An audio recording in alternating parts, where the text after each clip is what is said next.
Welcome into another edition of Huddle Up with Bucky Brooks, JP Shadrick with John Oehser. We're at the Hyundai Studios of the Miller Electric Center in Jacksonville, Florida. Bucky Brooks is in Los Angeles, California, and the offseason continues. Good to be back with you guys. And Bucky, good afternoon. How are you? I'm good. What's going on, guys? I'm really excited. It's my favorite time of year. We're about to have some cleats in the grass. We got rookie minicamp coming up.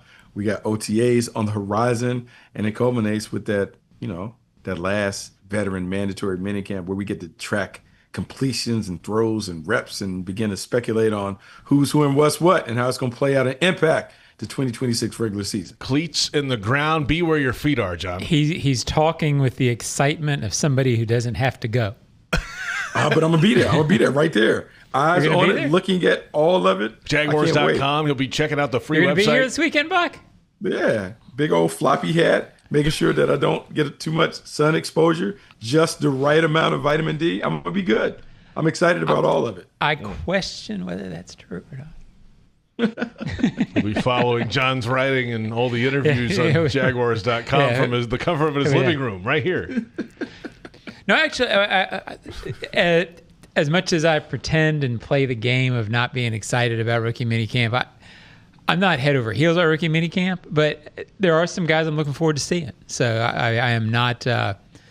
It will be interesting to watch for the hour that we're allowed to watch. Now, we've seen rookie minicamps in so many different iterations over the years, right? Obviously, back in the olden days of 2015, they had true 11-on-11 work. They would bring in workout guys. That's when Dante Fowler tore his knee up in his first rookie minicamp practice. Then, of course, Gus Bradley went away from that, any on-field stuff at all. Last year, it felt like, okay, we're just going to get to the line of scrimmage and figure out what a cadence is in the NFL. They're teaching at the line of scrimmage play in the league because everything in college is clapping for the snap and everything. So they wouldn't even really run plays. They would just do that. And that's exactly what it should be, by the way. So that feels like the right kind of fit right now. Hold on, you got to explain to me. So that we're just breaking the huddle, we're coming to the line of scrimmage, and once we get to the line of scrimmage, we're not doing anything. We just break, line up, get out, go back, those things. That's what they were doing last year, yeah. Okay, so I've heard that approach, and this is funny. It goes way back. I remember Tom Cable, when he took over the Raiders one time, he talked about just going through. They would take the first 3 steps and get out of there. I know Robert Saleh up down the road at our the villainous Tennessee Titans, they weren't allowing their top guys to do anything because he's still scarred from the Dante Fowler incident where he got hurt, as you guys talked about, the first minicamp practice, maybe the first rep. As well, he should have been. Well, yeah, he was there. And it wasn't Robert's fault, but anybody who was there, you don't forget the first-round pick being carted off. No. And by the way, how about the other guys who have to do all the work anyway that are rookies? Yeah. Like, wait a minute. What about these guys? Where do you draw the line? Wait a minute. Yeah, no. So I think it's interesting because there is, and I'm noticing when I'm looking at a lot of videos and clips, and I'm sure even for our own Jaguars, there does appear to be a gradual indoctrination to the return to football, meaning I'm looking at a lot of teams do similar stuff, like they're doing farmers walks and they're doing change of direction things and pulling sleds and chains and those things, trying to get them kind of ready to do stuff, but they're not fully engaged and stuff. And I don't know why John is looking at me like that. I'm just telling you the videos. Can you explain a farmer's walk? Oh, farmer's walk, when you put like 2 weights in your hands and you just kind of walk 40 yards and do those things. I've never heard that. And other farmers walk, farmers carry, however you want to define it. But that's the guys are doing that, and they're slowly kind of being reintroduced to the game because the one thing that you can't control, particularly when you get the rookies coming in, everybody's been working at different loads in terms of some guys were preparing for combine and pro day workouts, but few have been preparing for the rigors of minicamp and training camp and those things. And because for the rookies, this is the longest offseason that they'll ever have because they haven't had an opportunity to take a break. They went right from playing their final game to getting ready for all-star games, getting ready to the combine, to now they're thrown right onto the field. There is, I would say, the wise decision to slowly bring them along because you can't overwhelm them, and that overwhelming approach can lead to injury. So I do understand trying to take care of them in some small degree while preparing them for what is on the horizon. Well, and I think that's just it just makes sense, meaning you are right now in a phase of the offseason program around here where they're not on the field yet. I mean, they're on the field, but they're not doing 11-on-11 work anyway, not doing 7-on-7. So it makes sense to try to get the rookies and first-year guys into a they're not missing anything by not doing 11-on-11 work against each other, as long as they are on a pace to be going at the same physical exertion, pace, whatever, when OTAs open on the 26th. So as long as they're ready to go and ramp up at that point, that's the first draft of what they get. Mm-hmm. And then they'll get another draft of it in training camp, meaning it doesn't make any sense to me to grind them out and, take any risk whatsoever this weekend, because even the veterans aren't doing that yet. That's right. They don't even have helmets on. Yeah, so there's time to introduce. They usually try to introduce the offense or the defense or schemes 3 times. Once during this first little weekend, and then long during OTAs, and then during training camp when they introduce it to everybody again. So to me right now, it's all mental. There's very little you can gain physically. It's all risk physically at this point. Especially on the offensive side with how intricate and this offense is and pre-snap and things. Like, everybody's got to be on the same page with that. And it starts right now this first weekend. Yeah, it starts that first weekend. And you're right about making sure you get everyone on the same page. And John talked about the 3 different installs that take place. It's the one that you have over the course of the offseason and the OTAs. There's another one that we have once we kind of get into the camp phase, the minicamp phase, where we kind of go through it and rush through it. And then there's training camp, where we do it all over again at an accelerated pace to get ready for games. Before you can make the team, you got to know what you're doing. And for the young guys, it's really important that they understand some of the playbook so they can kind of get going in the right direction, and then really get used to the pace and the intensity of practice. And I know Liam always talks about the way that they practice. They feel like their superpower is sometimes in their preparation and their process and those things. And so for a bunch of different guys coming from a bunch of different collegiate programs that are used to operating at different levels of intensity, that is the biggest part, learning what we're doing and then doing it at the level and the standard that the Jaguars have set for their young guys. Bucky, this may seem like a silly question, but that's what I do. So he's a pro, folks.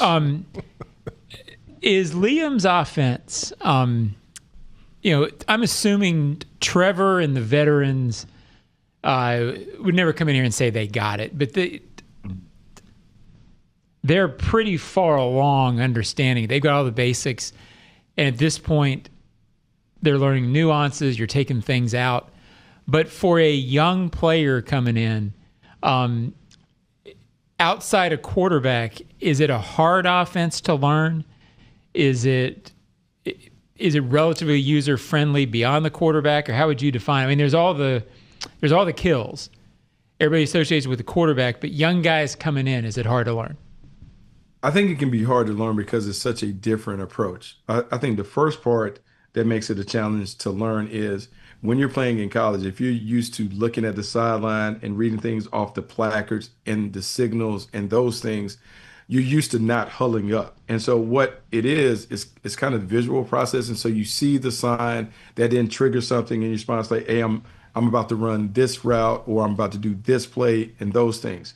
When you get in the huddle and everyone is surrounded about you and you hear, let's go Trey Wright, red 33, X shell across, Z dig, hammer, keel, run 98 handoff, solid. Well, now you got all these words and there's not a visual trigger. So you're trying to stay focused on, well, what words do I need to hear at my position to tell me exactly what I'm doing? And, oh, there's a keel to it. That means I also have to remember the last part of the play. So when Trevor comes to the line and goes kill, kill, kill, oh, now we're doing play, the second play on that. What is that play? What do I do on 98 handoff solid? Timeout. That's what you do, Bucky. Timeout. Let's go to the sideline and talk this over. Yeah, that's a lot. And we talked about last year, the discussion we had with Trevor was the wristband. Well, Trevor's one person. Well, now the other 10 guys, they're not operating on the wristband. They have to memorize everything. So there's a lot of rote memorization that goes along where they have to figure out, like, what am I doing? How do I do it? What's the adjustment? And how do I do all of this and play fast? That's the challenge for a young guy thinking about getting into the lineup and making contributions. How do I not only pick it up, but how can I pick it up in it's second nature where now I can play at my fastest while doing all the things that are expected of me? Huddle Up with Bucky Brooks, JP Shadrick, John Oehser alongside, yeah, you guessed it, Bucky Brooks. Let's get into some of the players in this rookie minicamp and who we are most excited to see run around and do some football-type things. I think the tight ends for me. Obviously, that's been the big storyline. Oh, they drafted the tight end. They drafted 2 tight ends. Where do they fit in the offense? What's the story with those guys? I'm excited to kind of see what that has. I don't know how much offensive line you can actually see at this time of year, but the size of them, see what you're not going to see much. It'll right? be cool to see him big. Yeah, I mean, but you're not going to see him do expecting Regis much. to be big. Yeah, I'm expecting Pregnon to be big because they look big when I see their height and weight. Fine. I'm with you, JP. I think I want to see Borkercher. Yep. You're pretty sure he can block. I mean, if he can't block, then something went awry in the evaluation process. So he can block. I want to see how comfortable he looks going downfield, catching. I talked to somebody at Texas A&M about him. Said he's very, very underrated in terms of being able to catch the ball, in terms of what he can do downfield. That is the one thing. The only thing to me that you can really see in a underwear practice is whether guys can catch and move. I mean, I'm sure Bucky, being the scout, can see, hey, Emmanuel Pregnon, John, he looked great out there. Yeah. Okay. Yeah. That's fine. Okay, Bucky. Yeah. Great but, job. Yeah, you want. I mean, a tight end's movement, I think you can see during practice on Saturday and Sunday. Well, it's really clear. You talk about the tight ends being kind of the stars of the show. They will get a lot of attention because I think there's some natural intrigue in, one, why did Jacksonville double up when it came to the tight ends? What's in store for this offense with more big body pass catchers coming on board? So can you get a little sense of, okay, this one fits this role, the other one fits another role? What does that mean as we begin to let our imagination kind of run wild with the possibilities on offense? The other thing that you're looking for when you talk about Emmanuel Pregnon and some of the offensive linemen that have come on board is a balance, body control. What do they look like? What do they move like? What is their weight? How do they play at the weight that they come in at? Do we need them to gain weight or lose weight in terms of being able to do what we want to do offensively? When it comes to the defensive backs, okay, we see the breaks and drives and turns and transitions. Okay, now we have a playbook. And so if we do go to some sub-package things, do they have the capacity to understand what they may be asked to do if they move into another role? Some of this is trial and error for the coaches, trying to see how much they can understand and how everyone differs when it comes to their learning styles. And then a lot of it is, hey, let's get them on the grass. Let's get them in orientation. Let's make sure they kind of have an understanding of what we're asking them to do so they don't look out of place when the veterans come, and we can have the 1s, the 2s, and 3s, and they can jump in with the 3s, and we can run a practice like practice should normally operate. I want to see Borkercher out there doing a nice little farmer's walk is what I want to see. Yeah, well, of course. Look, man, I'm sure you can go down there to the weight room any day. I'm sure we can check in, and they're walking on the turf trying to get those things because... Is that John, a new combine drill? As we're getting There's older, the 3 John, cone. No, it's one of the things that we should do as for longevity. You should go down there and grab a couple of dumbbells, and you should walk 40 yards out, 40 yards back, because it does great things for your legs, your core, your shoulders, your grip strength. And as we're getting older, and as you're sitting there trying to open up that jar of pickles, your grip strength is everything. I don't want you to have to ask your son to come over and pop the top to open the pickles. We need you need you to be strong as you're getting older in this world. I have done I have done the farmer's walk as part of whatever workout I do. I knew what farmer's walk was in that. I'd never heard it from a highly respected scout. Yeah. Oh, we got to get all this stuff. All this stuff. We want to be. Look, I challenge us. We should be in the. Look, if we're going to say that the team is in the best condition of their life, because we hear it every offseason. Hey, man, when they come to camp, this is the best offseason we ever had. This is the best shape that we've been in. I would like us on our side to be in the best shape that we possibly could be. We should be able to pass our own conditioning test and do all those things they want to do so we can boldly and confidently say that we are the best prepared media group in the league and own it. Bucky, I'll tell you, I moved like a tremendous machine this weekend. So don't worry about my stamina. I'm ready, man. I love it, man, because, look, here's what I know about the two guys that I see on the other side. You guys have Duval DNA. And I just know it, and I just want us to be able to reflect it as we have those shirts, as we stand on the sideline. Our Duval DNA stands out all the time because we're the most conditioned group that is out there. It goes for everybody. Kai, Gabby, the whole crew, Joe, everybody. We're all well-conditioned. Reber behind the thing. We all should be right there ready to go. Padilla, I want Padilla to be in great shape, all of it. Dave, Cab, everybody. We're in great shape. We're able to do those farmers walks, and we're doing it efficiently and effectively. Yeah, Padilla can break it down for you, too. Yeah, he'll tell you all about it. I have a question for the analyst here. And this is something I was thinking about when we were talking about 12 and 13 personnel earlier. And we lean on Bucky because he knows the X's and O's better than anybody, or at least better than anybody on this show. I've gotten a lot of questions, Bucky, about, hey, if they're going to be in so much 12 and 13, what does that do in terms of personnel at wide receiver? Meaning, hey, you've got Brian Thomas Jr., you've got Travis Hunter, you've got guys at that position who you like and who are effective. How much does it cut down their opportunities? My answer has been all along, look, teams play a lot of different personnel packages. They're drafting toward this a little bit so they can be good in this situation. But what percentage of plays is this situation? Man, I think a lot of it depends on how the defense reacts and responds. And I will say this. You got to have both tools in the bag. I get. Yeah, like what you're trying to do now in the offseason training camp, you're trying to figure out how big can we make the toolbox getting into the regular season. And then when you get into the regular season, you don't take the entire toolbox, but you use different tools that you need per game to do it. But if you can have a dynamic 12 and 13 package, you want to have that on the hopper and on the call sheet. And there are a bunch of different ways that you can use that personnel grouping to feature different people. There's a world in which we live where we could have 13 personnel and the only receiver on the field is Brian Thomas Jr. Because what you can do is create advantageous one-on-one situations for him to be able to do the things that he does really well. You also can do different groupings and feature Bretton Strange or Parker White or Jacoby Myers. There's so many different things that you want to be able to do. I just know that in this copycat league, when people look at the tape, and everyone has looked heavily at the LA Rams and what they would do last year with Matthew Stafford, I think he threw like 9 or 10 touchdowns and no interceptions out of that grouping.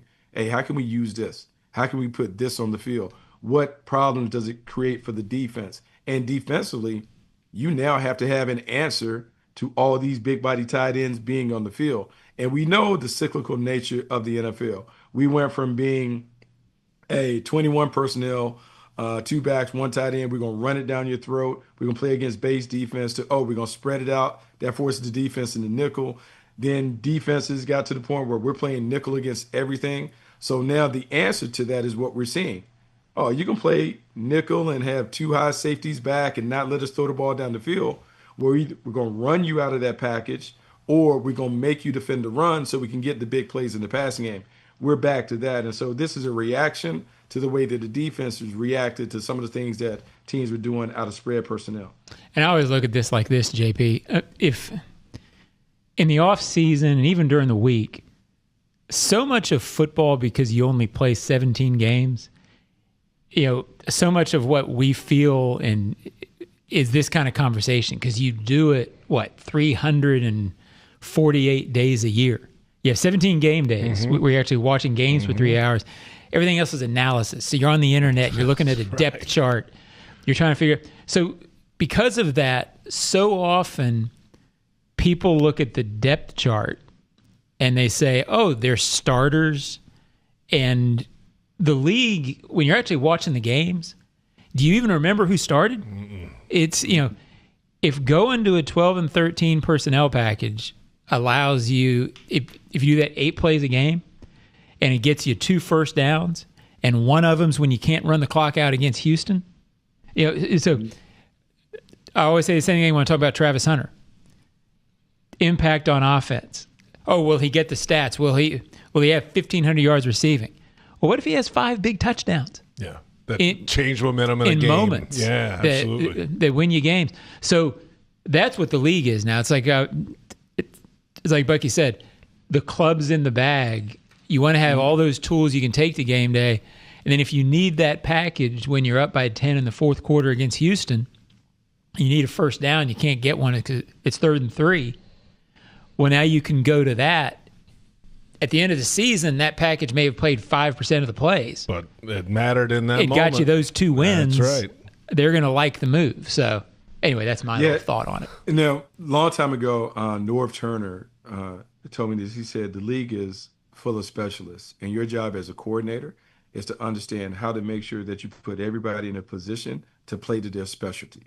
And some of that and some of this is about Liam and Grant experimenting with a bunch of different things over the course of like OTAs and those things, because what do we have? We have like a 6-week break. So what they'll do is they'll put all this stuff on tape. They'll look at it, they'll analyze it. And then during the break that we have from the end of mandatory minicamp to the beginning of training camp, they'll sift through it and be like, we like this, we don't like this. This probably needs to continue to work on because we feel like we may have the potential to utilize this during the regular season. But you want to throw all that stuff on the wall and see what sticks. So now you can kind of narrow your preparation process over the course of training camp to make sure that people get enough reps on the things that we may utilize. And it may not be that we're going to utilize it early in the year, but it may be something that we don't get to until week 7 because we're playing a team. The Houston Texans have shown a problem against this look. Well, we practiced some of that. Now let's make sure that we have it on the call sheet against the Texans and those things. And that's what great coaches do. They have the ability to think well down the line in terms of where we may need to get to just in case we have issues and those things. Think about the way that we changed on offense. We thought that with our personnel, we'd be a zone team, and we ended up being more of a gap scheme team or vice versa. It's being able to adapt and adjust to your personnel once we start playing games, but you have to practice some of those concepts early so it's not new learning in the middle of the season.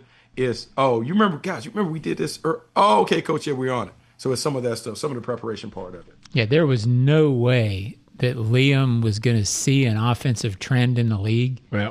And not be a part of it. That's right. Well, and it's funny, things that are new often get criticized.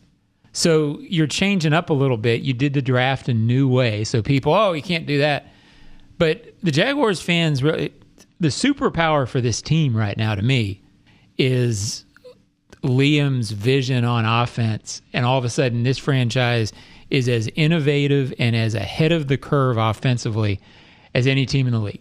I mean, I'm sure they're with a group, but as long as Liam Cohen is here, you are going to have a franchise that is not going to be behind in terms of studying what's going on offensively. Well, if you're going to have that guy is occasionally going to say, hey, we've got to figure out, and it wasn't just him. As a collective, they wanted to do this. But you better feed into that because his play calling, his ability on game day to keep you ahead of what the defense is doing is a big reason you were 13-4. So if you want that, there are times you've got to draft your personnel to it. So I'm excited to see this. Yeah, it'll be certainly a fun offseason to see it all kind of build up and then take that few weeks off and then get to training camp when the real action begins. And it's time to take your season to the next level when the Jaguars return to the bank in 2026. Become a season ticket member and unlock exclusive access to ticketed events, members-only experiences, NFL membership club perks, and much more. Availability is limited. Don't miss out. Call 904-633-2000 or visit jaguars.com/season tickets and secure your spot for all the action. And we should find out soon, by the way, the dates of those games. I think the schedule release has got to be probably next week, right? It's supposed to be next week, but now there's sort of rumors. I'm not sure how legitimate the rumors are. then it might get pushed back a week. So I'm not sure that it actually will, but we'll see. Yeah.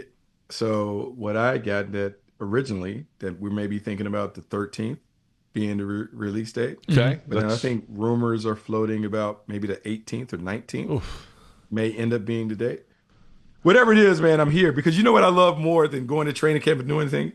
I love predicting based off the schedule release. I bet there is nothing I enjoy more than predicting how the league is going to turn out and whatever. Just throwing darts and saying, you know what? I got a sneaky suspicion that the Jaguars may be 15-2. Just based off the way the schedule breaks. You never know. This is the hard part of the season. We get past the bye. We get this. We got the Europe trip. There's nothing I love more than that. I'm looking forward to it. So hopefully they'll allow me to do it next week. But if not, I'll just wait another week. It's kind of like you know what we'll do? We'll do it on this show. We'll do it on this show, Bucky. There's nothing I like more about it. Like John is gonna be the pessimist, like, oh, I don't know, it's so tough. I don't know how we're gonna grind through it. I'm like, oh, we're gonna win them all. We can get high, we're gonna win them all. We're going. I'm neither a pessimist or optimist when it comes to the schedule because I know no matter what we say, predicting the schedule and worrying about the schedule it's a fool's game. Yeah. Bucky. It's a fool's game. What fun is that? Oh, it's fun. What fun is it? Let's have some fun. We can predict them all. Get the T-shirts all printed up. We're going. I'm excited. Love that. We'll do that next week, maybe, if the schedule's out, or in 2 weeks. One of the two. How about that? Here's the ultimate in silliness. Oh, boy. Predicting the schedule before it comes out. Now have you seen right, these? I have. Yes. So what's next? We're going to predict the prediction of the prediction. Come on. Like predicting the opening game. I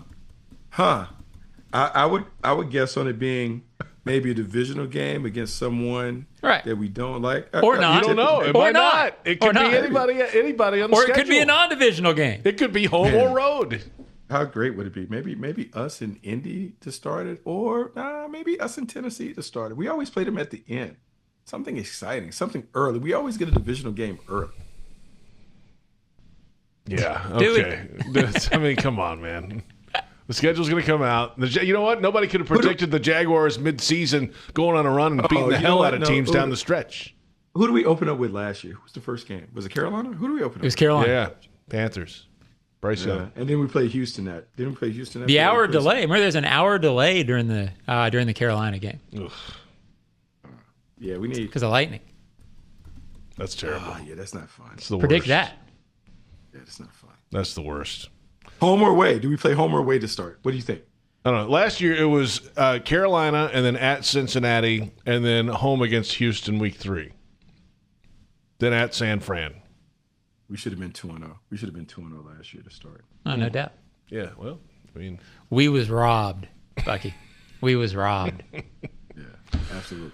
Can't wait for the schedule prediction coming up. Bucky, always a pleasure. Have a great day, great week, and the Duval DNA is high in this podcast. It really is. Really is. Duval DNA. Dripping with Duval DNA. Overflowing. Bucky Brooks, John Oehser, JP Shadrick. Our thanks to Brent Reber, Joe Fortunato. It's Huddle Up with Bucky Brooks.